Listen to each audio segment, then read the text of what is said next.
The latest numbers to start off the 2024 Durham Region housing market were released last week. Prices and activity are back up again after a very slow end to 2023. Though we haven't yet seen a drop in the interest rates, the announcements of another rate hold seems to have pushed more buyers off the sidelines. Let's get into some numbers to see what this all means for you as a would-be buyer, seller, or a homeowner in the Durham region. If you found my channel and you're looking for everything you need to know about buying and selling a home and living in the Durham region, you have found the right place. It would be amazing if you would like and subscribe to stay up to date on all of my newest videos. And if we haven't met yet, my name is Vilija Truelove.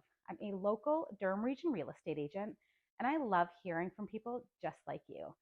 If you're moving to or within the Durham region, whether you're ready to buy now or 6 months from now, give me a call or text or send me an email or find me on my socials. I'd love to help you with your move. All my contact information is included in the description below. So we saw 539 sales in January. That's up slightly from the 468 sales that we had in December. The average price in the Durham region for all home types in January was $894,825. This is up just over $34,000 month over month.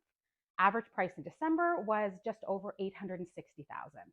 Comparing this to a year ago, the average price in January 2023 was at $886,849. So we're almost $8,000 higher than where we were sitting a year ago. Now, looking at specific areas in Durham, the only city that saw a price drop was Pickering. Average price went down just over $50,000 to $954,524. Everywhere else, we saw the price go up. Whitby saw the greatest increase of over $90,000 to bring the average price to $1,029,071.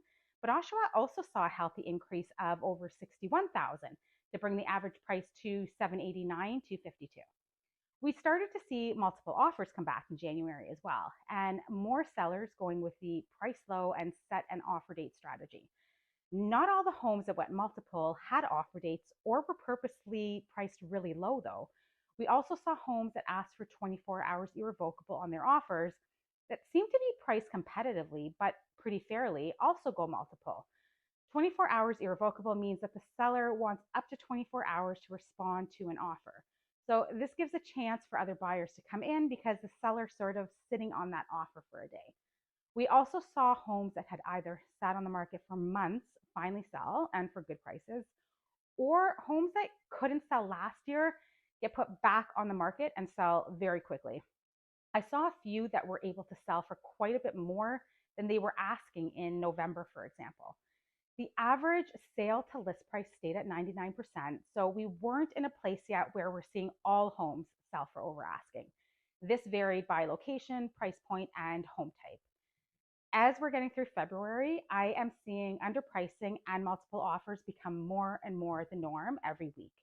I will not be surprised to see the sale to list price ratio go back up to 100% or higher, and the days on market go way down when we get the February stats.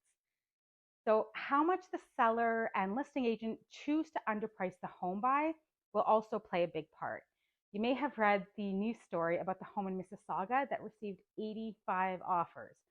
The home was listed at $749 and sold for just under $1 million. The list price was close to what the home sold for back in 2017. In the CBC article I read, it mentioned that the listing agent acknowledged the house was purposely listed low to attract multiple offers.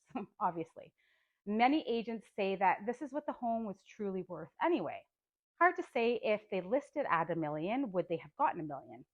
85 offers can certainly make a buyer feel like they have to go higher than they would have without that many interested people. But the majority of those offers received were likely nowhere near what the house actually sold for. And this isn't the only case of this happening. There was a house in Oshawa that received 55 offers, for example.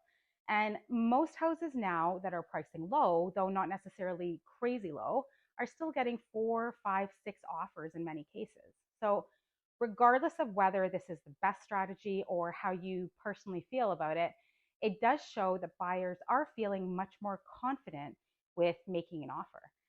I don't think that this result would have been achieved if they had tried the price super low strategy in the later part of last year. Now, I will say, though I think prices are likely to be up more next month, it shouldn't be by a ridiculous amount.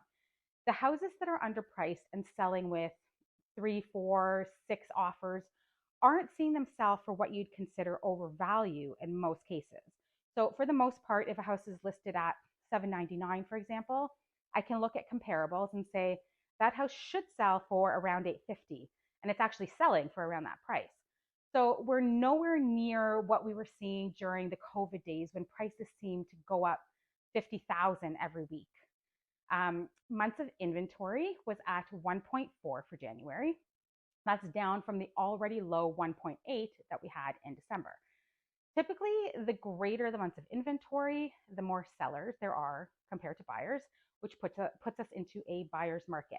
And the lower the months of supply there is, the more buyers there are compared to sellers, and that puts us in the seller's market. In between is a balanced market. And most would consider a balanced market to be somewhere between 4 and 6 months of inventory. So based on this number, we are considered to be in a pretty strong seller's market. Sales to new listings ratio is another number that we can look at to try to figure out what kind of market we're in.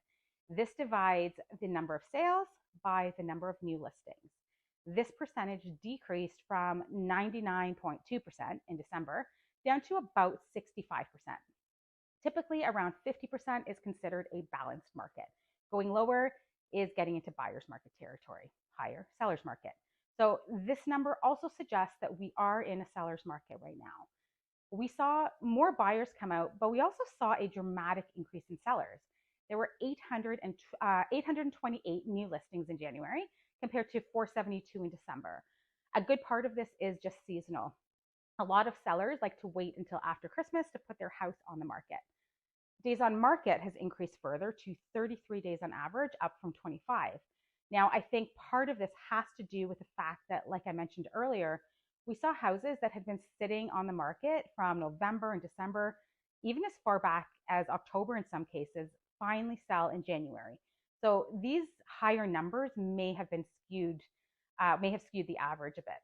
So next month will show us whether we truly hit the bottom in December and likely give us a better idea of what we can expect through this year. But like I already said, I'm expecting to see days on market go down and prices go up at least slightly based on what we're already seeing in February. Whether this lasts is anyone's guess.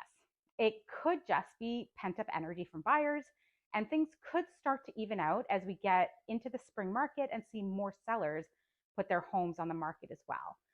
To decide whether it's a good time to buy or sell right now, I honestly always suggest looking at your own situation. Are you exploding out of your house? Are you sick and tired of renting and you want your own space? Are you in a position financially where buying or upgrading your home makes sense? Do you have to sell for personal reasons? It's so hard, if not impossible, to time the market. You need to make the move when it's right for you. I go into this more in my buyer's mistakes to avoid video if you want to check that one out next. For buyers, you always want to be prepared. You will likely be in multiple offers right now, more likely than not. Regardless, you should always get your mortgage pre-approval first. From there, start with a buyer consultation with your real estate agent to find out about the home buying process, see how your budget aligns with your home buying dreams, and get all your questions answered. Reach out if you're ready for this step. You can send me a message and we'll get that process started. If you're selling, staging, professional photography, and online and traditional marketing are still 100% necessary. Look at what's happening in your neighborhood to decide on a pricing strategy. Pricing low and setting an offer date might just be the way to go again, but it is different for every house and neighborhood and your own situation. If you want an idea of what your home is worth, I can help you with that as well. Again, just reach out and we can get started. Message me anytime with questions, and don't forget to subscribe for more about the market and what the Durham region has to offer. Thanks so much for watching.